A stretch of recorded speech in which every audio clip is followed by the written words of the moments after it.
राष्ट्रवाद को 19वीं और 20वीं शताब्दी का धर्म कहा गया है।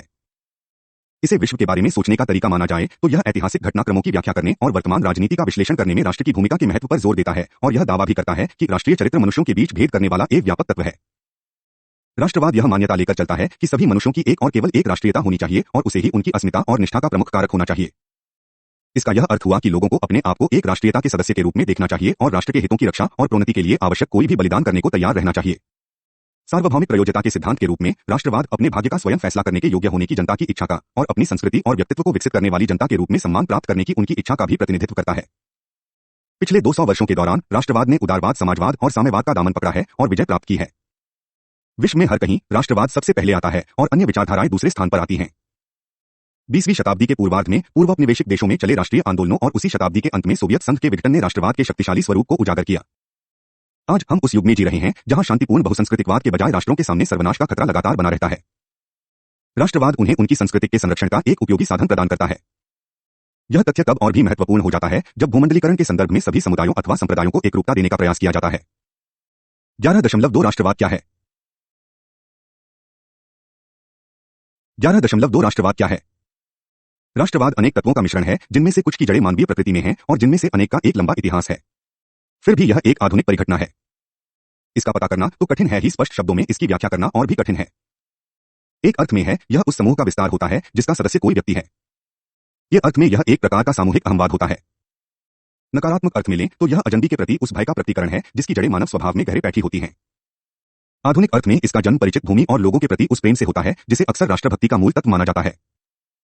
हेज के अनुसार राष्ट्रवाद का इस्तेमाल विभिन्न प्रकार से किया गया है और इसका उपयोग आमतौर पर एक राष्ट्रीयता के सदस्यों की मानसिक स्थिति को इंगित करने के लिए होता है जो शायद पहले ही एक राष्ट्रीय राज्य के अंग हैं। यह वह मानसिक स्थिति होती है जिसमें आदर्श अथवा अपने राष्ट्रीय राज्य के यथार्थ के प्रति निष्ठा और तमाम निष्ठाओं से गुरुतर होती है और अपनी राष्ट्रीयता में गर्व और इसकी आंतरिक उत्कृष्टता और मकसद में विश्वास इसके अभिन्न अंग होते हैं। इसी प्रकार हाब्स कोहन राष्ट्रीयता को एक ऐसी मानसिक स्थिति मानते हैं जिसमें एक राजनीतिक यथार्थ से अनुरूपता बनाने का प्रयास होता है। दूसरी ओर गेलमर लिखता है राष्ट्रवाद प्रमुख रूप से एक राजनीतिक सिद्धांत है जिसके अनुसार राजनीतिक इकाई और राष्ट्रीय इकाई में अनुरूपता होनी चाहिए। राष्ट्रवादी भावना तो सिद्धांत के उल्लंघन से पैदा होने वाला क्रोध का भाव अथवा इसकी पूर्णता से पैदा होने वाला संतोष का भाव है। गिडिंस राष्ट्रवाद के मनोवैज्ञानिक स्वरूप की ओर इशारा करते हुए उसे प्रतीकों और विश्वासों के एक समूह के साथ व्यक्ति का जुड़ाव बताता है जिसमें एक समुदाय विशेष के सदस्यों के बीच सामान्यता पर जोर होता है। संक्षेप में राष्ट्रवाद के दो पहलू होते हैं। एक, राष्ट्रवाद तो राजनीतिक प्रकृति की विचारधारा है जिसमें इस धारणा का बचाव किया जाता है कि राज्य और राष्ट्र को एक दूसरे के अनुरूप होना चाहिए। और 2, इसमें एक समान अतीत और संस्कृति पर आधारित समूह का गठन करने के प्रति जागरूक व्यक्तियों को अस्मिता प्रदान करने वाला बनने की क्षमता होती है और एक ठोस प्रदेश के साथ जुड़ाव होता है। राष्ट्रवाद की ताकत एक समुदाय विशेष का सदस्य होने के भाव पैदा करने की उसकी सामर्थ्य से आती है।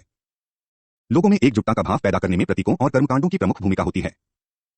इस प्रकार राष्ट्रवाद की अवधारणा को समझने के लिए हमें यह ध्यान में रखना होगा राष्ट्रवाद एक भावना है जिसका संबंध एक स्वदेश, एक समान भाषा, आदर्शों, मूल्यों और परंपराओं के साथ जुड़ा होता है जिसमें एक समूह विशेष की पहचान झंडे और ऐसे गानों जैसे प्रतीकों से होती है जिनमें इसे दूसरों से भिन्न बताया जाता है। इस जुड़ाव से अस्मिता बनती है और उस अस्मिता के प्रति आकर्षता का एक अतीत होता है और उसमें लोगों को लामबंद करने की शक्ति होती है। स्वदेश और समान संस्कृति वो प्रति जुड़ाव की भावना को एक राज्य के निर्माण हेतु राजनीतिक मांग में कैसे बदला जा सकता है? इस संक्रमण को कैसे संभव बनाया जा सकता है? राष्ट्रवाद के सिद्धांत को इस प्रकार के सवालों से निपटना होता है। एक राज्य के निर्माण के प्रयास में राष्ट्रवाद हिंसा का कैसे प्रयोग करता है और इस प्रयोग को कैसे वैध ठहराता है? विभिन्न सामाजिक और सांस्कृतिक स्तर के लोगों को एकजुट करने की क्षमता राष्ट्रवाद की एक प्रमुख विशेषता है। राष्ट्रवाद केवल जनसाधारण की बिना शर्त निष्ठा बनाए रखने के लिए की गई शासक वर्ग की इजाद नहीं है, बल्कि इसके जरिए उन्हें यह भी विश्वास दिलाया जाता है कि उनमें बहुत कुछ समान है जो उन्हें अलग करने वाले तत्वों से कहीं अधिक महत्वपूर्ण है। राष्ट्रवाद की स्थिरता को समझने का प्रयास करने की दिशा में यह एक बुनियादी तत्व है। 11.3 राष्ट्रवाद और संबंधित शब्दों में अंतर। राष्ट्रवाद की राजनीतिक प्रकृति को समझने के लिए राष्ट्र राज्य और राष्ट्रवाद में एक बुनियादी अवधारणा के स्तर पर एक बुनियादी अंतर करना आवश्यक हो जाता है। राज्य शब्द एक कानूनी संस्था के लिए है और आमतौर पर इसका प्रयोग एक मानव समुदाय के लिए होता है जो एक निश्चित प्रदेश, भूभाग के भीतर शारीरिक बल के वैध प्रयोग पर एकाधिकार का दावा करता है। दूसरी ओर राष्ट्र एक मानव समूह होता है जो जागरूक होकर एक समुदाय का गठन करता है, एक साझा संस्कृति का पालन करता है और एक स्पष्ट रूप में सीमांकित प्रदेश से जुड़ा होता है। उसका एक समान अतीत और भविष्य के लिए एक समान योजना होती है और वह स्वशासन का दावा करता है। एक राष्ट्र में ये 5 पहलू होते हैं: मनोवैज्ञानिक, एक समूह का गठन करने की चेतना, सांस्कृतिक, प्रादेशिक, राजनीतिक और ऐतिहासिक। राष्ट्र राज्य शब्द से अभिप्राय एक प्रकार के राज्य के गठन से है जिसके पास बल के वैध प्रयोग का एकाधिकार होता है और जो एकरूपीकरण के माध्यम से अपने लोगों को एकता के सूत्र में बांधने का प्रयास करता है, जिसका ध्येय एक समान संस्कृति, प्रतीकों, मूल्यों, परंपराओं और मूल संबंधी मिथक का निर्माण होता है। राष्ट्रवाद एक समुदाय से जुड़े होने का भाव है जिसके सदस्य कुछ प्रतीकों, विश्वासों और जीवन पद्धतियों के साथ अपनी अस्मिता जोड़ते हैं और उनमें अपने समान राजनीतिक भाग्य का निर्णय करने की इच्छा होती है। 11.4 राष्ट्रवाद का उदय और राष्ट्रीय अस्मिता की विशेषताएं। 11.4 राष्ट्रवाद का उदय और राष्ट्रीय अस्मिता की विशेषताएं। राष्ट्रवाद के उदय से पहले 15वीं और 18वीं शताब्दी के बीच राष्ट्रीय चेतना और राष्ट्रीयताओं के विभेदन का उदय हुआ। हेज राष्ट्रीय चेतना के उदय के लिए 7 कारकों को उत्तरदायी मानता है। भाषाई और साहित्यिक, राजनीतिक, वाणिज्यिक, आर्थिक, चर्च संबंधी, धार्मिक और सांस्कृतिक राष्ट्र और राष्ट्रवाद आधुनिक परिघटनाएं हैं और राष्ट्रों की व्याख्या केवल राष्ट्रवाद के युग के परिप्रेक्ष्य में की जा सकती है। गेलन के अनुसार राष्ट्रवाद तो आधुनिकीकरण के कुछ विशिष्ट पहलुओं का परिणाम है। यह औद्योगिक समाज के उदय से जुड़ी परिघटना है। गिडेंस राष्ट्रों और राष्ट्रवाद को आधुनिक राज्य के उदय के साथ जोड़कर देखता है और 18वीं शताब्दी के उत्तरार्ध में इसका उद्गम मानता है। ऐतिहासिक दृष्टि से देखें तो नातेदारी में एक ठोस प्रदेश से जुड़े बृहत्तर समूहों के गठन का पहला चिन्ह देखने को मिला। बाजारों के अस्तित्व में आने, व्यापार तेज होने, लड़ाइयों लड़े जाने और राज्य के अधिकार क्षेत्र में धीरे धीरे किंतु निरंतर विस्तार होने से एक ऐसे सामुदायिक संगठन का उदय हुआ जो दूसरों से अलग अपनी अस्मिता के प्रति जागरूक था। इसी दौर में हम राष्ट्रों के उदय की बात कर सकते हैं। इस प्रकार राष्ट्रवाद के उदय के लिए निम्न कारकों को उत्तरदायी बताया जा सकता है।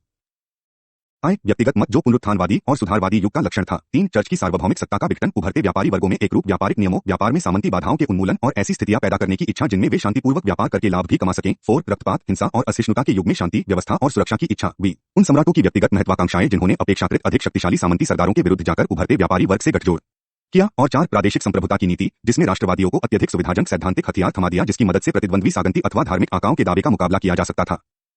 एक निश्चित राष्ट्रीय क्षेत्र के भीतर सभी सामाजिक रिश्तों को नियंत्रित रखने की दिशा में व्यवस्था, स्थिरता और निश्चितता प्रदान करने वाली एक एकीकृत वैधानिक व्यवस्था का विचार खूब पसंद किया गया। बीथेन के अनुसार राष्ट्रवाद के उदय के लिए 3 कारक उत्तरदायी है। आर्थिक, सैन्य और सांस्कृतिक।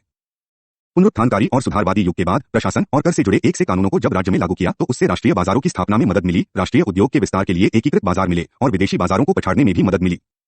राष्ट्रीय एकीकृत अर्थव्यवस्था बनने से 20वीं शताब्दी में एक कल्याणकारी राज्य के विकास में भी मदद मिली। दूसरे राज्यों में सैन्य प्रतिस्पर्धा के मामले में भी समान राष्ट्रीयता पर आधारित राज्य ही राष्ट्रीय अर्थव्यवस्था के संसाधनों के कारण बेहतर साबित हुए।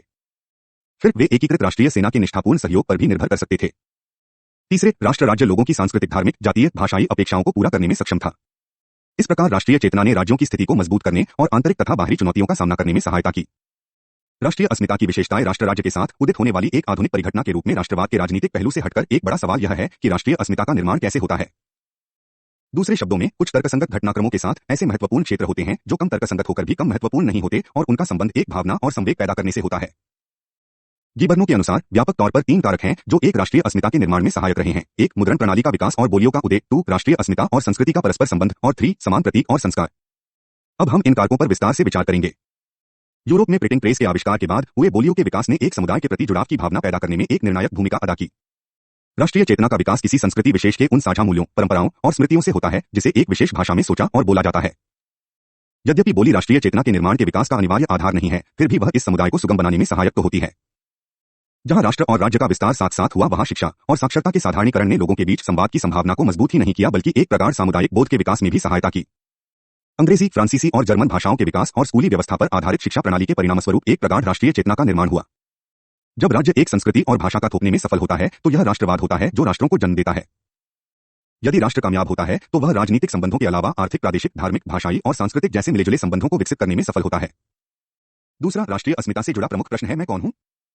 अस्मिता तो स्व की व्याख्या है जिससे यह तय होता है कि सामाजिक और मनोवैज्ञानिक स्तर पर कोई व्यक्ति क्या है और कहां है। अस्मिता का अस्तित्व उन समाजों में होता है जो उन्हें परिभाषित और संगठित करते हैं। वर्तमान युग में राष्ट्र इन्हीं में से एक समुदाय का प्रतिनिधित्व करता है। राष्ट्रीय अस्मिता इसी से पैदा होती है।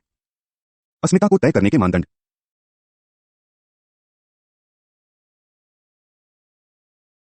दूसरे शब्दों में, कुछ तर्कसंगत घटनाक्रमों के साथ ऐसे महत्वपूर्ण क्षेत्र होते हैं जो कम तर्कसंगत होकर भी कम महत्वपूर्ण नहीं होते और उनका संबंध एक भावना और संवेग पैदा करने से होता है।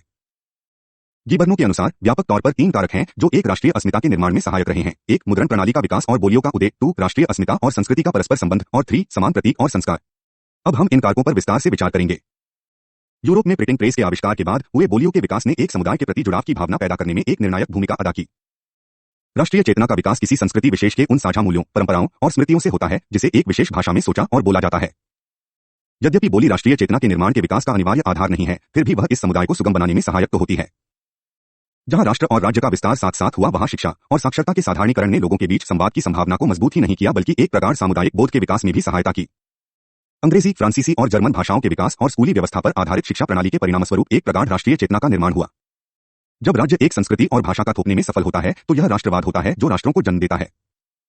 यदि राष्ट्र कामयाब होता है तो वह राजनीतिक संबंधों के अलावा आर्थिक, प्रादेशिक, धार्मिक, भाषाई और सांस्कृतिक जैसे मिलेजुले संबंधों को विकसित करने में सफल होता है। दूसरा, राष्ट्रीय अस्मिता से जुड़ा प्रमुख प्रश्न है, मैं कौन हूं? अस्मिता तो स्व की व्याख्या है जिससे यह तय होता है कि सामाजिक और मनोवैज्ञानिक स्तर पर कोई व्यक्ति क्या है और कहां है। अस्मिता का अस्तित्व उन समाजों में होता है जो उन्हें परिभाषित और संगठित करते हैं। वर्तमान युग में राष्ट्र इन्हीं में से एक समुदाय का प्रतिनिधित्व करता है। राष्ट्रीय अस्मिता इसी से पैदा होती है। अस्मिता को तय करने के मानदंड हैं लंबे समय तक निरंतरता और विभेदन।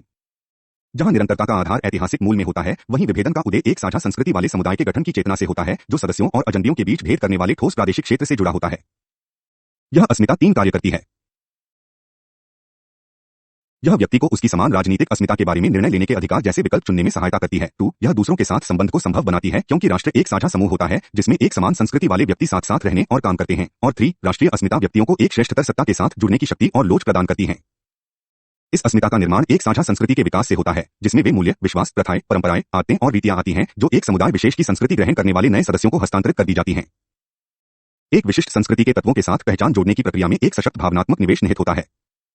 राष्ट्रवाद के नजरिए से देखें तो एक साझा संस्कृति एक विशेष समुदाय के सदस्यों के बीच एकजुटता का बंधन निर्मित करने की पक्षधर होती है और उन्हें यह कल्पना करने में मदद करती है कि वे जिस समुदाय के सदस्य हैं वह दूसरों से अलग और विशिष्ट है। तीसरा, राष्ट्रीय अस्मिता के निर्माण में प्रतीक और संस्कार कर्मकांड भी सशक्त भूमिका निभाते हैं। राष्ट्र एक समुदाय होता है जिसके अपने अंदर तो समानताएं होती है और दूसरों से भिन्नताएं। समुदाय के निर्माण की चेतना उन प्रतीकों के प्रयोग और कर्मकांडों के दोहराने से पैदा होती है जो समुदाय के एक सदस्य को शक्ति प्रदान करते हैं। एक राष्ट्र दूसरों से अपने को अलग दिखाने के लिए ऐसे अवसरों को पसंद करता है जिनमें वे एकजुटता महसूस करते हैं और ऐसे प्रतीकों का प्रदर्शन करता है जो उसकी एकता का प्रतिनिधित्व करते हैं। उदाहरण के लिए, एक फौजी अपने झंडे के पीछे इसलिए जान दे देता है क्योंकि वह झंडे को अपने देश के साथ जोड़कर देखता है। फिर झंडे जैसे प्रतीकों में विशेष प्रकार की स्मृतियां अथवा भावनाएं जमाने की भी शक्ति होती है। इससे राष्ट्रवाद को विभिन्न सांस्कृतिक स्तरों तथा सामाजिक पृष्ठभूमियों वाले लोगों को एक सूत्र में बांधने में मदद मिलती है। प्रतीकों की यह विशेषता होती है कि वे भिन्नता को तो छिपा लेते हैं और समानता को उजागर करते हैं, जिससे व्यक्तियों में सामूहिकता की भावना पैदा होती है। और अंतिम बात यह है कि जो व्यक्ति एक ही संस्कृति में जीते हैं और एक ठोस भूभाग के प्रति जुड़ाव रखते हैं और जिनके पास एक साझा अतीत का अनुभव होता है और भविष्य की योजना होती है, उन्हें ऐसे अवसर पैदा करने की जरूरत होती है जिनमें उन्हें एकजुट करने वाली हर एक बात पर जोर हो। इन क्षणों में व्यक्ति अपने बारे में तो भूल जाता है और एक समूह से जुड़े होने की भावना वहां प्रबल हो जाती है। कर्मकांडों के माध्यम से व्यक्ति असाधारण तीव्रता वाली एक अनुभूति को महसूस कर पाले हैं जो उस सत्ता अर्थात राष्ट्र के साथ उनके जुड़ाव से पैदा होती है जो उनसे ऊपर होता है और जिसके वे अंग होते हैं। इस प्रकार राष्ट्रवाद की शक्ति अकेले तर्कसंगत विचार से ही पैदा नहीं होती, बल्कि भावनाओं की उस अतर्कसंगत शक्ति से भी वह पैदा होती है जिसका जन्म एक विशेष समूह के प्रति जुड़ाव की भावना से होता है। राष्ट्रवाद का यह दोहरा चेहरा उस तरीके का परिणाम होता है जिसके जरिए ये भावनाएं एक शांतिपूर्ण और लोकतांत्रिक आंदोलन का रूप ले लेती हैं, जिसका उद्देश्य अपने राष्ट्र को दूसरों से उन पर मनवाना और बनाना और भिन्नताओं को समाप्त करना होता है। 11.5 राष्ट्रवाद के अध्ययन के दृष्टिकोण पिछले 300 वर्षों के दौरान राष्ट्रवाद ने विभिन्न दौर देखे हैं। एक सांस्कृतिक और मानवीय अवधारणा के रूप में सामने आने के बाद ये राष्ट्रवाद, साम्राज्यवाद, मार्क्सवाद और फासीवाद आदि अनेक विचारधाराओं ने इसका उपयोग और दुरुपयोग किया है। पूर्व औपनिवेशिक देशों के मुक्ति संग्राम में राष्ट्रवाद का इस्तेमाल एक सशक्त हथियार के रूप में हुआ। राष्ट्रवाद को उदारवादी तर्कसंगत से लेकर फासीवादी अलर्कसंगत तक अनेक दृष्टिकोणों से देखा गया है।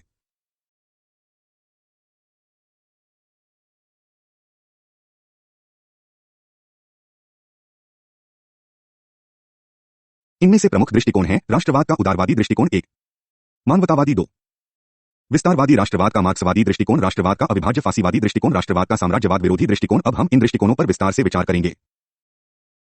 11.5 राष्ट्रवाद के अध्ययन के दृष्टिकोण पिछले 300 वर्षों के दौरान राष्ट्रवाद ने विभिन्न दौर देखे हैं।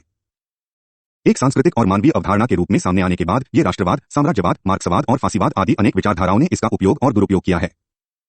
पूर्व औपनिवेशिक देशों के मुक्ति संग्राम में राष्ट्रवाद का इस्तेमाल एक सशक्त हथियार के रूप में हुआ। राष्ट्रवाद को उदारवादी तर्कसंगत से लेकर फासीवादी अलर्कसंगत तक अनेक दृष्टिकोणों से देखा गया है। इनमें से प्रमुख दृष्टिकोण हैं राष्ट्रवाद का उदारवादी दृष्टिकोण 1, मानवतावादी 2, विस्तारवादी राष्ट्रवाद का मार्क्सवादी दृष्टिकोण, राष्ट्रवाद का अविभाज्य फासीवादी दृष्टिकोण, राष्ट्रवाद का साम्राज्यवाद विरोधी दृष्टिकोण। अब हम इन दृष्टिकोणों पर विस्तार से विचार करेंगे। एक राष्ट्रवाद का उदार मानवतावादी दृष्टिकोण, यह औपचारिक राष्ट्रवाद का सबसे प्रारंभिक रूप है और इसका उल्लेख बोलिनब्रोक, रूसो, हर्डर, फ्रिक्टे और मात्तसीनी आदि की रचनाओं में मिलता है। हर्डर के अनुसार मानव जाति प्रकृति और तर्क से अलग अलग राष्ट्रीयताओं में बंटी होती है और राष्ट्रीयता की इस विशेष मेधा के विकास से ही व्यक्ति और मानवता दोनों मिलकर पूर्णता की दिशा में प्रगति करते हैं। प्रत्येक राष्ट्र का अपना विशिष्ट व्यक्तित्व होता है जो प्रकृति का उपहार होता है और उस विशिष्ट मेधा के विकास का दायित्व उन व्यक्तियों पर होता है जो उस राष्ट्र के अंग होते हैं। विभिन्न राष्ट्रीयताओं में विभेद का आचार, ऐतिहासिक परंपरा, अपनी विशिष्ट भाषा, साहित्य, शिक्षा प्रणाली और प्रथाएं होती हैं और एक सुविकसित राष्ट्रीयता में यह आधार राष्ट्रीय आत्मा होती है। हर्डर ने राष्ट्रीयता के सांस्कृतिक पक्ष पर जोर दिया है। हर्डर के अनुसार विभिन्न राष्ट्रीयताओं में विभेद का आधार भूगोल, जलवायु, ऐतिहासिक परंपराएं, भाषा, साहित्य, शिक्षा और शिष्टाचार जैसे कारक होते हैं। इसी प्रकार रूसों की लोक संबंधी अवधारणा में लोक से आशय उन लोगों से होता है जिनके पास एक समान भाषा और ऐतिहासिक परंपरा होती है। उसमें लोकप्रिय संप्रभुता के सिद्धांत को लागू करने और राजनीतिक लोकतंत्र के संचालन को सुनिश्चित करने की इच्छा होती है और उसके लिए आवश्यक साधन भी उसके पास होते हैं। राष्ट्रीय संस्थाएं ही एक लोगों की प्रतिभा, चरित्र, रुचि और प्रथाओं का निर्माण करती हैं और उनमें उनके देश के प्रति अगाध प्रेम जगाती हैं और उनका आधार वे आदतें होती हैं जिनके उद्गम तक पहुंचना असंभव है। किंतु यहाँ यह बात उल्लेखनीय है कि इस प्रकार के राष्ट्रवाद में एक राष्ट्र के ऊपर दूसरे राष्ट्र की सर्वोच्चता का कोई आदेश नहीं था और यह राष्ट्रवाद अराजनीतिक था। हर्डर के शब्दों में मानव जाति एक समूची इकाई है। हम काम करते हैं और कष्ट उठाते हैं, बोते हैं और काटते हैं। हम में से प्रत्येक सभी के लिए यह करता है।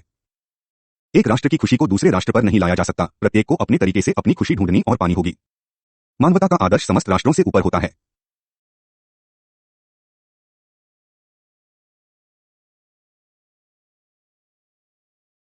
यह आदर्श एक लक्ष्य और मार्गदर्शक सिद्धांत होता है। यह एक समर्थता होती है जिसका विकास करना होता है। हर्डर ने राष्ट्रीयता के उद्देश्य के लिए साम्राज्यवाद और जीत के युद्ध का विरोध किया है। केवल अतर्कसंगत स्वेच्छाचारी तंत्र में ही विभिन्न राष्ट्रीयताओं वाले लोगों को एक शासन तले लाने का प्रयास किया जाता है। एक उदारवादी और राष्ट्रवादी होने के नाते हर्डर ने फ्रांसीसी क्रांति का स्वागत किया था और उसमें प्रबोधन के बीज देखे थे। इसी प्रकार फिख्ते का भी यही मानना था कि व्यक्ति जो राष्ट्र की सेवा करता है और राष्ट्र की विशिष्ट प्रतिभा का निर्माण करता है, वही मानवजाति के प्रति उसकी सर्वोत्तम सेवा होती है। हर्डर की तरह फिख्ते का भी यह विश्वास था कि जहां कहीं एक अलग भाषा मिलती है, वहां एक अलग राष्ट्र का वजूद होता है। उसका मानना कि राज्यों की पहली मौखिक और सचमुच प्राकृतिक सीमाएं निस्संदेह उनकी आंतरिक सीमाएं होती हैं। जो व्यक्ति समान भाषा बोलते हैं, ये प्रकृति के हाथों ही अनेक अदृश्य बंधनों से एक दूसरे से बंधे होते हैं। वे एक दूसरे को समझते हैं और उनके पास यह अधिकार होता है कि वे अपने आप को अधिकाधिक स्पष्ट रूप में समझाने का प्रयास जारी रखें।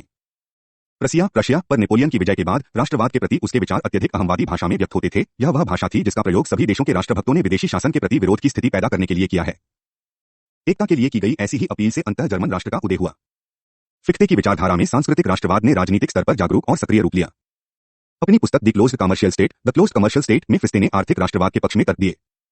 जब तक कोई राष्ट्र आर्थिक रूप से आत्मनिर्भर नहीं हो जाता, तब तक वह एक राजनीतिक सत्ता के रूप में जीवित नहीं रह सकता। फिख्ते का मानना था कि अंतर्राष्ट्रीय मुक्त व्यापार से राष्ट्रों के बीच एकता को बढ़ावा नहीं मिलता, बल्कि उससे साम्राज्यवाद और युद्ध का ही खतरा पैदा होता है। इससे राष्ट्रों के बीच कटुता और शत्रुता पनपती है। प्रत्येक साम्राज्यवाद प्रार्थिक आत्मनिर्भर होने का प्रयास करें तो युद्ध का एक बुनियादी कारण खत्म हो जाएगा। उदारवादी मानवतावादी राष्ट्रवाद का एक और प्रतिनिधि था जूजोपे मात्सिनी। उसने केवल इटली के लोगों की भावनाओं को ही राष्ट्रीय एकता और विदेशी शासन से मुक्ति के पक्ष में नहीं उभारा, बल्कि पूरे यूरोप में ऐसे ही राष्ट्रवादी आंदोलनों को भी हवा दी। हर्डर और फिख्ते की तरह मात्सिनी ने भी यही कहा कि प्रत्येक आवाम का अपना विशेष मकसद होता है और उसी मकसद से उसकी राष्ट्रीयता का निर्माण भी। यह विशेष मकसद मिशन तो मानवता के आम मकसद की एक विशेष पूर्ति भर होता है। उसी के शब्दों में मानवता तो राष्ट्रीयताओं का संघ होता है, लोगों का गठबंधन होता है, जिसे शांति और प्रेम के वातावरण में उनके मकसदों को निश्चित रूप देने के उद्देश्य से किया जाता है। यह उन स्वतंत्र और समान लोगों का संगठन है जो बिना किसी अवरोध और बाधा के ईश्वर के एक सूत्रीय विचार के प्रगतिशील विकास की ओर बढ़ेंगे, जिसे उसने पालने पर पिछले जीवन पर राष्ट्रीय मुहावरे और प्रत्येक के रूप पर लिख दिया है। मानवता की संधि पर व्यक्ति नहीं, बल्कि केवल वे स्वतंत्र और समान जन ही कर सकते हैं जिनका अपना कोई नाम, झंडा और एक अलग व्यक्तिगत अस्तित्व के प्रति जागरूकता होती है। मात्सिनी का विश्वास था कि राष्ट्र राज्य वह माध्यम और अभिकरण है जिसके माध्यम से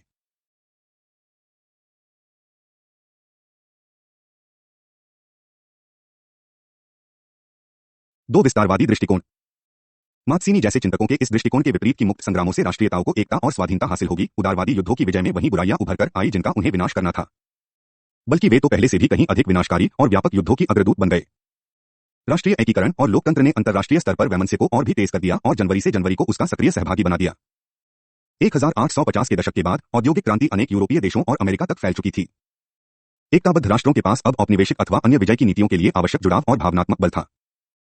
औपनिवेशिक विवादों ने अब राष्ट्रों के मतभेद का रूप ले लिया, जिसमें स्वयं अवामों के हित दांव पर थे और जिसमें अवामों के पास एक निर्णायक भूमिका निभाने का अवसर था। राष्ट्रवाद और लोकतंत्र की विजय ने राज्य की संप्रभुता को मजबूत कर दिया और राष्ट्रों को उनकी सीमाओं से भी आगे प्रसार करने का मार्ग प्रशस्त किया। इसके परिणामस्वरूप राष्ट्रवाद की वैधता के सैद्धांतिक आधार अब उदारवाद और मानवतावाद से हटकर वैज्ञानिक और जीव वैज्ञानिक हो गए। कुछ लेखकों ने यह प्रस्तावना की कि राष्ट्रवाद का आधार जीव वैज्ञानिक है और साम्राज्यवाद तो अस्तित्व के लिए संघर्ष और योग्यतम की उत्तरजीविता के विकासवादी सिद्धांत की ही परिणति थी। इस परिवर्तन के आते ही साम्राज्यवादी विस्तार को वैज्ञानिक आधार पर उचित ठहराया जा सका। इसने राष्ट्रों के बीच कलह की स्थिति निहित होने के कारण इसकी तुलना प्रजातियों के बीच अस्तित्व के लिए प्रतिस्पर्धा से की जा सकी। कुछ लेखकों ने इसे प्राकृतिक माना तो कुछ ने यह कहा कि मानव प्रगति के लिए यह आवश्यक है कि मजबूत राष्ट्र विकास अथवा विस्तार के लिए संघर्ष करें और तभी श्रेष्ठतर प्रजातियों का वजूद बना रहेगा। स्वस्थ प्रजातियों में यह शारीरिक आग्रह होने और पिछली प्रजातियों की मौजूदगी के कारण राष्ट्रवाद का तर्क साम्राज्यवाद का रूप लेने से बच नहीं सका। साम्राज्यवाद के बारे में यह कहा जा सकता है कि यह उस सिद्धांत के अनुरूप है जिसके अंतर्गत राष्ट्रीयता के आधार पर राज्य पद का दावा करने वाले साम्राज्यवाद कमजोर राष्ट्रीयताओं और पिछड़े अवामों को अपने अधीन कर लेते हैं और अपने में मिलता लेते हैं। राष्ट्रवाद का यह साम्राज्यवादी प्रसारवादी दृष्टिकोण Ludwig gust लोविस J are सीले J A camp J W Burgess और त्रीत्शे के इत्यादि जैसे विचारकों के लेखन में व्यक्त हुआ। यहां हम उनके विचारों पर विस्तार से चर्चा करेंगे। गम्प लोविस के अनुसार राज्य की सर्वाधिक प्राकृतिक प्रवृत्ति तो सत्ता और प्रदेश राज्य क्षेत्र की निरंतर वृद्धि है। राष्ट्रीय प्रसार तो राज्य के अस्तित्व की ही अभिव्यक्ति है। यह वह अनिवार्य प्रवृत्ति है जिसका प्रतिरोध करने की शक्ति शासकों और लोगों में नहीं होती। विदेशी विजय की यह प्रवृत्ति इतनी आवश्यक और इतनी मजबूत होती है कि कोई भी राज्य इससे बच नहीं सकता, चाहे वह छोटा हो या बड़ा। सभी राज्य अपनी प्रादेशिक सीमा और सत्ता बढ़ाने का प्रयास करते हैं और तभी रुकते हैं जब उनका अस्तित्व ही मिट जाता है। इसी प्रकार अंग्रेजी साम्राज्यवाद के महान समर्थक जे आर सीले ने अपने देशवासियों से यह आग्रह किया था कि वे अपनी साम्राज्यवादी जिम्मेदारियों को ग्रहण करने की अपनी नीति के प्रति सचेत हों। उसने नीति शब्द का प्रयोग अंग्रेजी साम्राज्यवादी निर्यात की व्याख्या के लिए वैसे ही किया जैसे 19वीं शताब्दी में व्यक्त नीति पद का प्रयोग अमेरिका ने पश्चिमोन्मुख विस्तार को उचित ठहराने के उद्देश्य से और कुछ अन्य ने और भी अधिक महत्वाकांक्षी प्रादेशिक आकांक्षाओं के लिए किया था। एक अन्य अंग्रेजी इतिहासकार जे क्रम ने अंग्रेजी साम्राज्यवाद का एक चरम रूप प्रस्तुत किया। क्रम की यह मानना था कि अंग्रेज प्रजाति में साम्राज्य बनाने की मेधा प्रकृति दल थी और ऐसी प्रजाति को अपने नियत काम को पूरा करने के लिए दुस्साहस करना ही होता है, कष्ट उठाने ही पड़ते हैं और सब कुछ त्यागना ही पड़ता है। नागरिक सामंतवादी अथवा अल्पतांत्रिक राज्य तो राष्ट्रीय में, राष्ट्रीय तो साम्राज्यवादी में परिवर्तित हो जाता है। यह सब कुछ धीमे धीमे अथवा तेजी से होता है, किंतु होता बिना प्रतिरोध के, और यह सब जैसे प्रकृति के एक निर्धारित नियम से होता है। अमेरिका में बर्गेस ने विश्व की राजनीतिक सभ्यता को संचालित करने के ट्यूटनी राष्ट्रों के मकसद की बात कही। दुनिया के पिछड़े अवामों को जीत के माध्यम से ट्यूटनी राष्ट्रों के शासकत्व के माध्यम से यह सिखाना ही चाहिए कि वे कैसे रहें। यह कहा गया कि छोटे छोटे राज्यों को बड़े राजनीतिक समूहों में तब तक जुड़ते रहना चाहिए जब तक विश्व के समस्त अर्धसभ्य और असभ्य समुदाय बड़े समय राष्ट्रों के संरक्षण में न आ जाए। प्रीत्सके के लेखन में यह बात जोरदार ढंग से सामने आई कि साम्राज्यवाद और युद्ध तो राष्ट्रवाद की ही अभिव्यक्ति थे। उसका मानना था कि राज्य किसी लक्ष्य का साधन नहीं, बल्कि अपने अन्य में एक आत्मनिर्भरतापूर्ण लक्ष्य था। राज्य को अपना लक्ष्य अपने अंदर ही खोजना चाहिए और किसी भी व्यक्ति को यह अधिकार नहीं है कि वह राज्य को अपना नौकर माने, बल्कि यह तो नैतिक कर्तव्य और शारीरिक आवश्यकता के चलते बाध्य है कि अपने आप को राज्य के अधीन करे। वह युद्ध को एक प्रकार का मुकदमा मानता था जिसके जरिए राज्यों को अपने दावों को वैध करना होता है और यह रुग्ण राष्ट्र के लिए एक कठिन किंतु लाभकारी उपचार होता है। युद्ध एक परीक्षा होती है जिसमें कमजोर और कायरों की पहचान हो जाती है और वे न्यायसंगत ढंग से नष्ट हो जाते हैं। इसी प्रकार अंग्रेजी साम्राज्यवाद के महान समर्थक जे सीले ने अपने देशवासियों से यह आग्रह किया था कि वे अपनी साम्राज्यवादी जिम्मेदारियों को ग्रहण करने की अपनी नीति के प्रति सचेत हों। उसने नीति शब्द का प्रयोग अंग्रेजी साम्राज्यवादी निर्यात की व्याख्या के लिए वैसे ही किया जैसे 19वीं शताब्दी में व्यक्त नीति पद का प्रयोग अमेरिका ने पश्चिमोन्मुख विस्तार को उचित ठहराने के उद्देश्य से और कुछ अन्य ने और भी अधिक महत्वाकांक्षी प्रादेशिक आकांक्षाओं के लिए किया था। एक अन्य अंग्रेजी इतिहासकार जे क्रम ने अंग्रेजी साम्राज्यवाद का एक चरम रूप प्रस्तुत किया। क्रम की यह मानना था कि अंग्रेज प्रजाति में साम्राज्य बनाने की मेधा प्रकृति दल थी और ऐसी प्रजाति को अपने नियत काम को पूरा करने के लिए दुस्साहस करना ही होता है, कष्ट उठाने ही पड़ते हैं और सब कुछ त्यागना ही पड़ता है। नागरिक सामंतवादी अथवा अल्पतांत्रिक राज्य तो राष्ट्रीय में, राष्ट्रीय तो साम्राज्यवादी में परिवर्तित हो जाता है। यह सब कुछ धीमे धीमे अथवा तेजी से होता है, किंतु होता बिना प्रतिरोध के, और यह सब जैसे प्रकृति के एक निर्धारित नियम से होता है। अमेरिका में बर्गेस ने विश्व की राजनीतिक सभ्यता को संचालित करने के ट्यूटनी राष्ट्रों के मकसद की बात कही। दुनिया के पिछड़े अवामों को जीत के माध्यम से ट्यूटनी राष्ट्रों के शासकत्व के माध्यम से यह सिखाना ही चाहिए कि वे कैसे रहें। यह कहा गया कि छोटे छोटे राज्यों को बड़े राजनीतिक समूहों में तब तक जुड़ते रहना चाहिए जब तक विश्व के समस्त अर्धसभ्य और असभ्य समुदाय बड़े समय राष्ट्रों के संरक्षण में न आ जाए। प्रीत्सके के लेखन में यह बात जोरदार ढंग से सामने आई कि साम्राज्यवाद और युद्ध तो राष्ट्रवाद की ही अभिव्यक्ति थे। उसका मानना था कि राज्य किसी लक्ष्य का साधन नहीं, बल्कि अपने अन्य में एक आत्मनिर्भरतापूर्ण लक्ष्य था। राज्य को अपना लक्ष्य अपने अंदर ही खोजना चाहिए और किसी भी व्यक्ति को यह अधिकार नहीं है कि वह राज्य को अपना नौकर माने, बल्कि यह तो नैतिक कर्तव्य और शारीरिक आवश्यकता के चलते बाध्य है कि अपने आप को राज्य के अधीन करे। वह युद्ध को एक प्रकार का मुकदमा मानता था जिसके जरिए राज्यों को अपने दावों को वैध करना होता है और यह रुग्ण राष्ट्र के लिए एक कठिन किंतु लाभकारी उपचार होता है।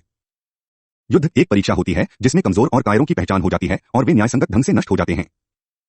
छोटे राज्यों का यह कर्तव्य होता है कि वे अधिक विस्तार करें, क्योंकि इस प्रकार का विस्तार एक अधाम के नैतिक दमखम की निशानी होती है। यह राज्य के गौरव के लिए और उसके अपने भविष्य में विश्वास के लिए आवश्यक होता है कि वह आकार में विस्तार का प्रयास करें। प्रीत्सके ने जर्मनी को इस बात के लिए प्रेरित किया कि वह उस प्रकार के साम्राज्यवादी प्रयासों में लगे जिनके बल पर इंग्लैंड इतना महान राष्ट्र बन गया था। उसका कहना था कि यदि जर्मनी को पश्चिमी दुनिया के राष्ट्रों में सर्वोच्च शक्ति बनना है तो उसे समुद्र पार के भूभागों पर कब्जा करना ही होगा।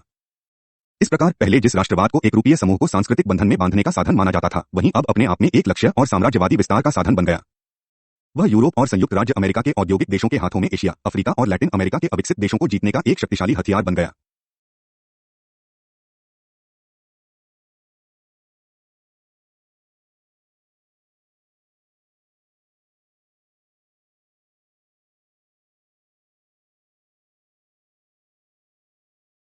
तीन मार्क्सवादी दृष्टिकोण। राष्ट्रवाद और राष्ट्र राज्य के विचार को मार्क्सवाद ने दूसरे ही अर्थ में लिया। मार्क्स का कहना था कि समाज के विभाजन का आधार वर्ग होता है, राष्ट्रीयता नहीं। राज्य का उद्देश्य तो प्रभुत्वशाली वर्ग के निहित स्वार्थों की रक्षा करना होता है और इस प्रकार राज्य राष्ट्रीयता का नहीं बल्कि वर्ग हित का प्रतिनिधित्व करता है।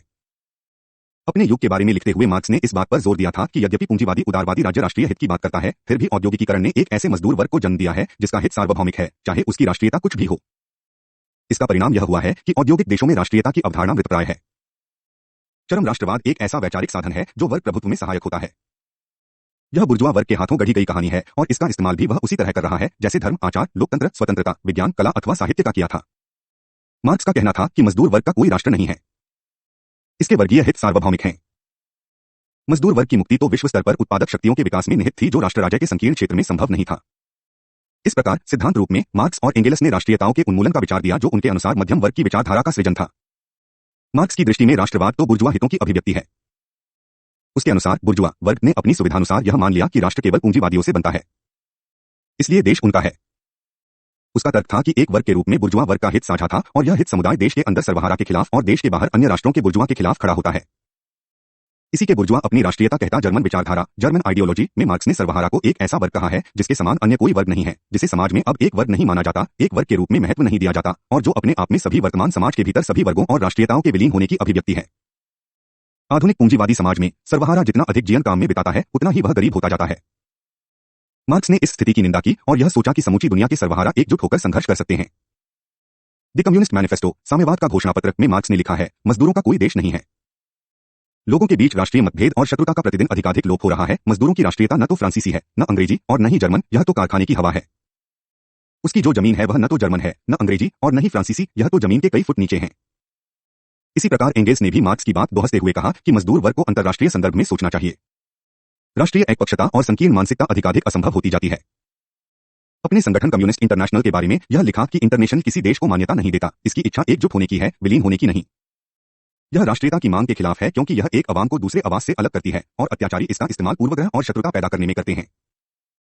किंतु 1848 में मार्क्स और एंगेल्स में राष्ट्रवाद को लेकर एक बड़ा बदलाव तब देखने में आया जब उन्होंने हंगरी और पोलैंड और जर्मनी जैसे उन ऐतिहासिक अथवा महान राष्ट्रों के राष्ट्रीय उद्देश्य का समर्थन किया जो बड़े स्थिर राष्ट्रीय राज्यों की स्थापना का प्रयास कर रहे थे। मार्क्स यह भी मानते थे कि दमित राष्ट्रों की मुक्ति से राष्ट्रीय विभाजन पर काबू पाने में मदद मिलेगी और दोनों राष्ट्रों के मजदूर वर्ग की एकजुटता में भी मदद मिलेगी। राष्ट्रीय मुक्ति आंदोलन से शासक वर्ग की राजनीतिक, आर्थिक, सैनिक और वैचारिक शक्ति को कमजोर करने में भी मदद मिलेगी और दमित राष्ट्र के मजदूर वर्ग में एक क्रांतिकारी विचारधारा बनेगी। एंगेल्स ने गैर ऐतिहासिक राष्ट्र की अवधारणा सामने रखी। उसके अनुसार यूरोप में इटली, पोलैंड, हंगरी और जर्मनी जैसे कुछ महान ऐतिहासिक राष्ट्र हों और एकता का विचार वहां उचित था, किंतु वहीं रोमानिया, ग्रीक और स्लोवाक जैसे कुछ छोटे देश भी थे जिनकी कोई ऐतिहासिक महत्ता और विरासत नहीं थी। यूरोप में लोकतांत्रिक क्रांति की विफलता का एक बड़ा कारण इन राष्ट्रों की प्रतिक्रांतिकारी भूमिका थी। 1917 से पहले यूरोप के क्रांतिकारी वामपंथी व्यापक तौर पर मार्क्स और एंगेल्स के विचारों का समर्थन करते थे और सर्वहारा अंतर्राष्ट्रीयतावाद के नाम पर राष्ट्रीय अलगाव का विरोध करते थे। किंतु राष्ट्रवाद पर मार्क्स के विचारों से संबंधित कुछ प्रश्नों का समाधान इतिहास ने कर दिया है। 1890 में जब जर्मनी ने फ्रांस पर आक्रमण किया तो मार्क्स ने जर्मनी के मजदूर वर्ग से आग्रह किया कि वे बिस्मार्क का समर्थन नहीं करें बल्कि उसके खिलाफ विद्रोह कर दें। बहरहाल मजदूर वर्ग ने बिस्मार्क का समर्थन किया। इसी तरह के आग्रह प्रथम और द्वितीय विश्व युद्धों में भी किए गए, किंतु मजदूर वर्ग युद्ध में शामिल न होने को सहमत नहीं हुआ और न ही युद्ध रुका। राष्ट्रवाद और राष्ट्रीयताओं का सवाल रूसी क्रांति के बाद प्रमुखता से उभरा क्योंकि रूस में अनेक राष्ट्रीयताएं थीं। लेनिन अंतर्राष्ट्रीयतावाद और राष्ट्रीयताओं के आत्मनिर्णय के अधिकार के द्वंद्वात्मक संबंध को भली प्रकार समझते थे। लेनिन का मानना था कि केवल अलग होने के अधिकार से राष्ट्रों के बीच दीर्घकालिक जुड़ाव और ऐच्छिक एकता और सहयोग संभव होता। इसी प्रकार जब दमित राष्ट्रों के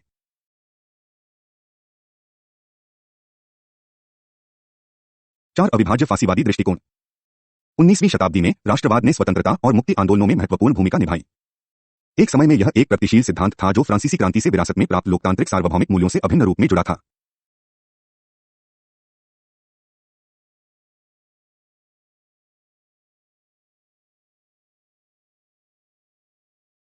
किंतु 20वीं शताब्दी में इस राष्ट्रवादी राष्ट्रवाद की जगह अविभाज्य राष्ट्रवाद ने ले ली। इस प्रकार का राष्ट्रवाद मॉरिस बारिस, चार्ल्स मोरास, आर्थर डी जॉनिनो और एच.एस. चैम्बरलेन आदि के लेखनों में प्रकट हुआ। मुसोलिनी ने अविभाज्य राष्ट्रवाद को व्यावहारिक रूप दिया जिसे हिटलर और नात्सी जर्मनी ने बड़ी निर्भरता से इस्तेमाल किया। इस शब्द का प्रयोग सबसे पहले मोरास ने किया और अविभाज्य राष्ट्रवाद को राष्ट्रीय नीतियों के विशेष पालन, राष्ट्रीय अविभाज्यता अथवा अखंडता के पूर्ण रखरखाव और राष्ट्रीय शक्ति की निरंतर वृद्धि की परिभाषा दी। एक सिद्धांत के रूप में इस प्रकार के राष्ट्रवाद में इस बात पर जोर था कि व्यक्ति राज्य के लिए जीता है, राज्य की सेवा करता है और राज्य को महिमामंडित करता है। इसमें राज्य की व्यवस्थित अवधारणा रखी गई, राजनीतिक लोकतंत्र को अस्वीकार किया गया और आक्रामक अंतर्राष्ट्रीयतावाद की एक अच्छाई के रूप में हिमायत की गई।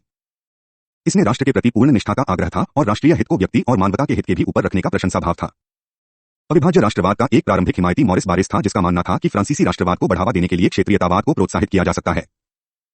फ्रांसीसी भाषा से विदेशी शब्द निकालकर उसे शुद्ध किया जा सकता है और नेपोलियन जैसे फ्रांसीसी सेना नायकों के प्रति श्रद्धा को प्रेरित किया जा सकता है। उसके अनुसार मनुष्य उन्हीं विचारों को सोचता है जिन्हें उसे एक विशेष प्रजाति अथवा राष्ट्रीयता के सदस्य के नाते सोचना ही चाहिए।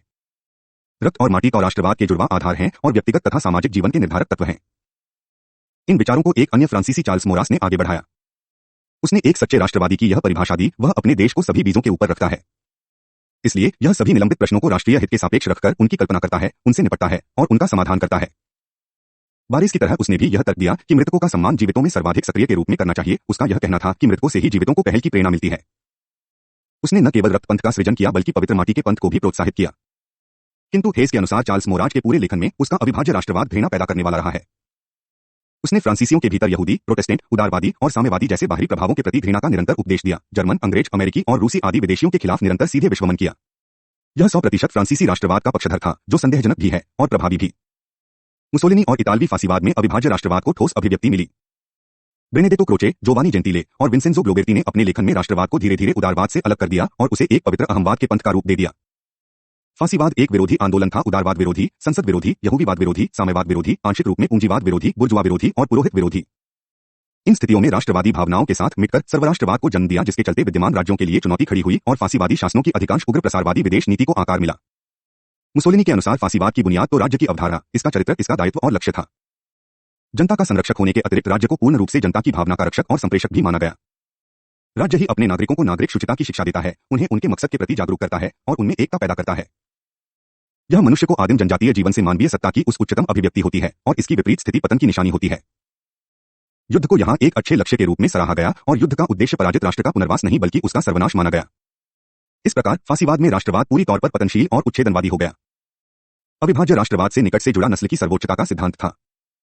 इसके अनुसार इतिहास को समझने का गुर मानव नस्लों में पाए जाने वाले स्तर और रुझान के अंतरों में निहित है और मानव जाति में विभिन्न नस्लें पाई जाती हैं, जिनकी पहचान उनकी अलग शारीरिक, भावनात्मक और आत्मिक विशेषताओं से होती है।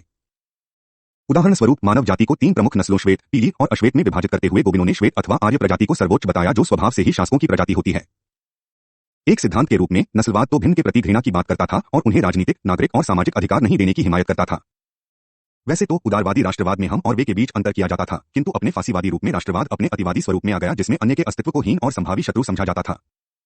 इस विचार में अन्य अथवा दूसरे के अस्तित्व को भी अपनी जान के प्रति खतरा माना जाता था। इसलिए अन्य को नष्ट करना ही था ताकि अपने विशिष्ट अस्तित्व की रक्षा हो सके। मित्र और शत्रु समूहों के रूप में होते हैं। उनके बीच का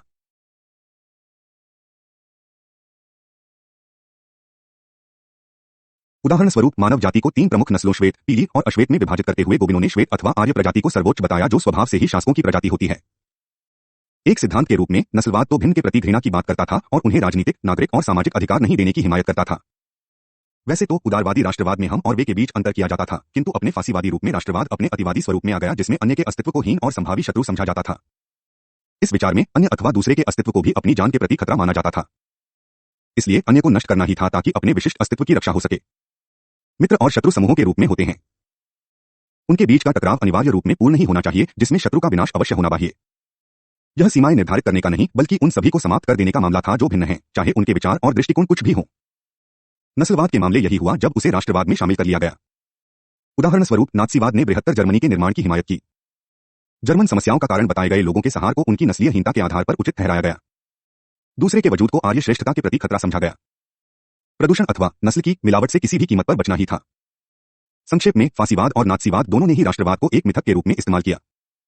महत्वपूर्ण बात यह नहीं थी कि कोई विचार सही है या नहीं, बल्कि महत्वपूर्ण बात यह थी कि उस विचार को आम जनता के आगे सही बनाकर पेश किया जा सकता है या नहीं। मुसोलिनी ने राष्ट्र के मिथक की रचना की। हमारा मिथक राष्ट्र है, हमारा मिथक राष्ट्र की महानता है और हम हर वस्तु को इस मिथक, इस गौरव के अधीन करते हैं, जिसे हम एक पूर्ण वास्तविकता में बदलना चाहते हैं। जर्मन राष्ट्रीय समाजवाद ने नस्ल के मिथक का सहारा लिया। आज एक नई आस्था का उदय हो रहा है, रक्त का मिथक, और यह विश्वास है कि रक्त से ही मनुष्य के दैवीय मकसद की रक्षा होनी है। यह विश्वास, जो स्पष्टतम ज्ञान पर आधारित है कि नॉर्डिक रक्त उस रहस्य का प्रतीक है जिसने प्राचीन धार्मिक संस्कारों को हटाकर उनकी जगह ले ली है। यह राष्ट्रवाद का वह रूप था जिसका पोषण प्रेम नहीं धूना से हुआ था। यह लोगों के मन में विश्वास नहीं भय पैदा करने वाला था। इसने आगे चलकर राष्ट्रवाद के विरोध का ही रूप ले लिया, जबकि राष्ट्रवाद के नारों को इसने छोड़ा नहीं। यह एक राष्ट्रवाद था जो सिद्धांत रूप में एक राष्ट्र वाले राष्ट्रवाद के अलावा और किसी भी राष्ट्रवाद को सहन नहीं कर सकता था। 5 उपनिवेश विरोधी दृष्टिकोण। उपनिवेश विरोधी दृष्टिकोण।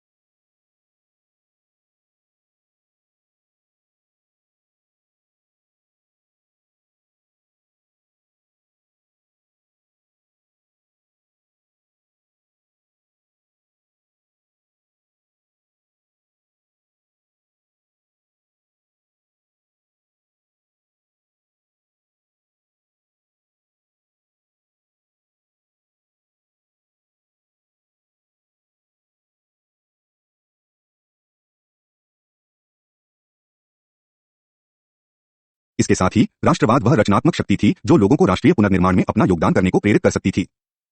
इस एकता के दो मतलब थे: आय, भौगोलिक हिस्सों की एकता, और टू, धर्म, वर्ग, जाति और संप्रदाय के तत्वों की अनेकता में एकता। इन राज्यों ने सभी वर्गों, जातियों और समूहों के कल्याण के लिए काम करने का संकल्प लिया, क्योंकि इन सभी ने स्वतंत्रता संग्राम में हिस्सा लिया और योगदान किया था। अंतर्राष्ट्रीय दृष्टि से इन राष्ट्र राज्यों ने सैनिक ठिकानों, दूसरे राज्यों के मामलों में अनुचित बाहरी हस्तक्षेप और अलगाववाद का विरोध किया और निगुड़ता तथा अंतर्राष्ट्रीय सहयोग में आस्था जताई।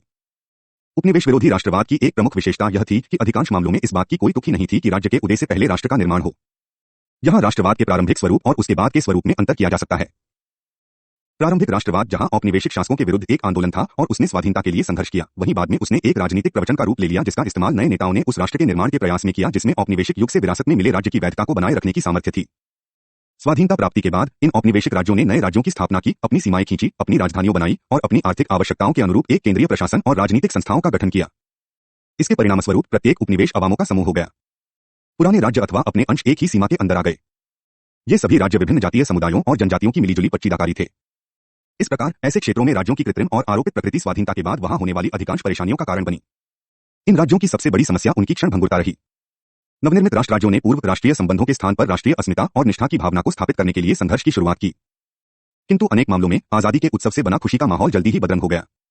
इसका कारण नए राज्यों की यह कमजोरी रही कि वे आर्थिक पिछड़ेपन को समाप्त नहीं कर पाए और उस आबादी से एक सुव्यवस्थित नागरिक समाज की रचना नहीं कर पाए जो स्वयं में उतना ही बहुरूपीय होता जितना राज्य के संदर्भ में। उनमें से कई राज्य जनता के दायों को पूरा नहीं कर पाए तो अमेरिका या रूस की ओर चले गए, किंतु इसका अर्थ था पराधीन होना। फिर स्वाधीनता ने उभरते राज्य राष्ट्रवादों के अंदर जातीय राष्ट्रवाद को मुक्त भी किया और कुछ मामलों जैसे Bharat, Pakistan, Malaysia, Indonesia, Nigeria आदि में उपनिवेश विरोधी और राष्ट्रवाद के लिए खतरा पैदा हो गया, जिसका उद्देश्य राज्य का संरक्षण और औपनिवेशिक शासकों को हटाना था। जहां मुसलमानों ने एक अलग राष्ट्र राज्य की मांग करके भारतीय राज्य की अखंडता के लिए चुनौती खड़ी कर दी, वहीं जाति, वर्ग, जातीय मूल, धर्म और भाषा के आधार पर अस्मिता की अलग सतहों का निर्माण हो गया, जिससे विरासत में मिले मनमाने ढंग से बने राज्य में से एक अनन्य राष्ट्र के निर्माण की जटिलताएं और भी बढ़ गई। स्वाधीनता के बाद राष्ट्रीय ज्ञा को डोट बचाने में भारी समस्याएं आई। सामाजिक राजनीतिक परिवेश ने गांधी, नेहरू, सुकार्नो और नासिर जैसे कुछ नेताओं को पैगंबर मुक्तिदाताओं की श्रेणी में ला खड़ा किया। फिर भी पश्चिमी शिक्षित कुलीनों और अधिकतर निरक्षर जनसमूह के बीच की खाई स्वाधीनता के बाद और भी चौड़ी हो गई। उनमें से अधिकांश ने राज्य के ढांचे को नहीं बदला और उपनिवेशियों के विशेषाधिकारों को बनाए रखा। उनकी सरकारों की भंगुरता के कारण शत्रुता की स्थिति बढ़ गई और स्थापित राज्यों के भीतर ही जातीय अल्पसंख्यकों की स्वाधीनता के लिए आंदोलन खड़े हो गए। स्वाधीनता के बाद सूडान, जायर, बाढ़, नाइजीरिया, केन्या, घाना और श्रीलंका में गृहयुद्ध हुए और पूर्वी और पश्चिमी पाकिस्तान में दरार पैदा हो गई। राष्ट्रवादी बुद्धिजीवियों के सामने सबसे बड़ा काम था राज्य को वैधता देने के लिए एक राष्ट्र का निर्माण करना, किंतु उनका समाज क्योंकि बहुरूपीय है इसलिए टकराव से बचा नहीं जा सकता और इसके दो स्रोत हैं: औपनिवेशिक शासकों से विरासत में प्राप्त और अत्यधिक मनमाने ढंग से बने राज्यों में शामिल जातीय समूहों के बीच उठते मतभेद, और टू, गरीबी की स्थितियों में रह रहे बेशुमार लोगों और मुट्ठी भर अमीर कुलीनों के बीच चौड़ी खाई। पहले मामले में राष्ट्रवाद का इस्तेमाल पुरानी शत्रुता और विवादों को झड़काने के लिए हथियार के रूप में किया जाता है, और दूसरे मामले में इसका इस्तेमाल राष्ट्र की वैकल्पिक छवि को बढ़ावा देने अथवा तमाम परेशानियों के लिए पश्चिम को दोष देने के लिए किया जा सकता है।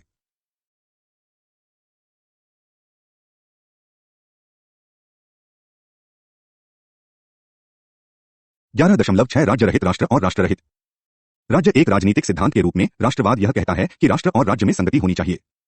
जब राष्ट्र और राज्य में सहविस्तार होता है तो फिर इस शब्द का बहुत कम प्रयोग होता है। यह मानकर चला जाता है कि सभी पार्टियों और गुट राष्ट्रवादी हैं, क्योंकि जिस राष्ट्र का ये प्रतिनिधित्व करते हैं वह पहले ही राज्य का रूप ले चुका होता है। यहां राष्ट्रवाद एक एकताकारी कारक के रूप में काम करता है। फिर भी दुनिया में ऐसे कितने ही राष्ट्र हैं जो बिना राज्य के हैं, और ऐसे राज्य भी हैं और रहे हैं जो बिना राष्ट्र के हैं। राष्ट्र को सही ढंग से समझने के लिए यह समझना भी महत्वपूर्ण है कि इन राज्यों में राष्ट्रवादी प्रवचन के प्रकार मुखरित किया जाता है। राज्य रहित राष्ट्रों में राष्ट्रवाद एक अलग ही राजनीतिक परिदृश्य उपस्थित करता है, जो उन राष्ट्र राज्यों के विशिष्ट चरित्र पर निर्भर करता है जिनमें इस तरह के राष्ट्र आते हैं। ऐसी कम से कम 4 स्थितियों स्पष्ट हैं। एक राष्ट्र राज्य अपने अल्पसंख्यकों की सांस्कृतिक भिन्नताओं का संज्ञान ले सकता है, और इसमें वह उनकी अपनी संस्कृति के पोषण और प्रोन्नयन और सामाजिक सांस्कृतिक परंपराओं के कुछ गहरे जमे तत्वों के अनुरक्षण से अधिक की अनुमति भी नहीं देता। उदाहरण स्वरूप, यद्यपि स्कॉटलैंड और वेल्स दोनों ब्रिटेन के अंदर समान भागीदार हैं, फिर भी उन्हें अपनी घरेलू समस्याओं को सुलझाने के लिए लंदन जाना पड़ता है। राज्य के भीतर कुछ स्वायत्तता एक और विकल्प है, जैसा कि फ्रांस की तानाशाही के बाद स्पेन में बनी स्वायत्त समुदाय व्यवस्था के अदनबॉस्क और कैटलोनिया में है। एक राष्ट्र को एक परिसंघ के भीतर एकीकृत किया जा सकता है, जिसमें राज्य विहीन राष्ट्रों के लिए अत्यधिक आत्मनिर्णय की गुंजाइश होती है। उदाहरण स्वरूप, कनाडा की राजनीतिक व्यवस्था में क्यूबेक व्यापक राजनीतिक अधिकारों से लाभ हुआ है, जिससे यह वास्तव में स्वाधीन हुए बिना अपने सामाजिक, आर्थिक और राजनीतिक जीवन के बारे में निर्णय कर सकता है। कुछ ऐसे राष्ट्र भी हैं जिन्हें उस राज्य की बिल्कुल भी मान्यता प्राप्त नहीं है जिसमें ये आते हैं। ऐसे मामलों में राज्य अपने भौगोलिक क्षेत्र के भीतर मतमेवों को समाप्त करने के लिए नीतियों बनाने में स्वयं को ही लगाता है।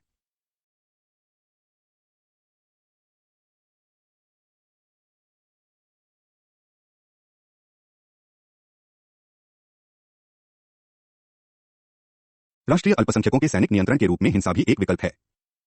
इसराइल में रह रहे फिलिस्तीनी और चीन में रह रहे तिब्बती इस स्थिति के स्पष्ट उदाहरण हैं। दूसरी ओर, राष्ट्रविहीन राज्य अथवा राज्य राष्ट्र जैसे मुहावरों का इस्तेमाल ऐसी स्थिति के लिए लेता है जिसमें राज्य का निर्माण मनमाने ढंग से कर लिया जाता है और इसकी सीमाओं में रहने वाले समूहों की सांस्कृतिक और भाषाई पहचानों को भी अनदेखा कर दिया जाता है। एक राज्य राष्ट्र में एक ऐसे राज्य उपकरण का निर्माण शामिल है जो अपने राज्य क्षेत्र के भीतर हिंसा के साधन के वैध प्रयोग पर नियंत्रण रखता है, आंतरिक और बाह्य संप्रभुता बनाता है और अपनी प्रस्थिति के लिए अंतर्राष्ट्रीय मान्यता प्राप्त करता है।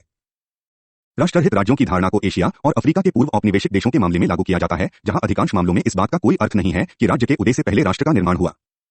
यहाँ औपनिवेशिक शासन के विरुद्ध संचालित आंदोलन तथा स्वाधीनता संघर्ष में लगे राष्ट्रवाद के प्रारंभिक स्वरूप और उस नए राष्ट्रवाद में अंतर किया जा सकता है, जिसका उपयोग एक राजनीतिक प्रवचन के रूप में नए नेताओं ने औपनिवेशिक मालिकों से विरासत में प्राप्त राज्य की वैधता को बनाए रखने में सक्षम राष्ट्र के निर्माण के लिए किया।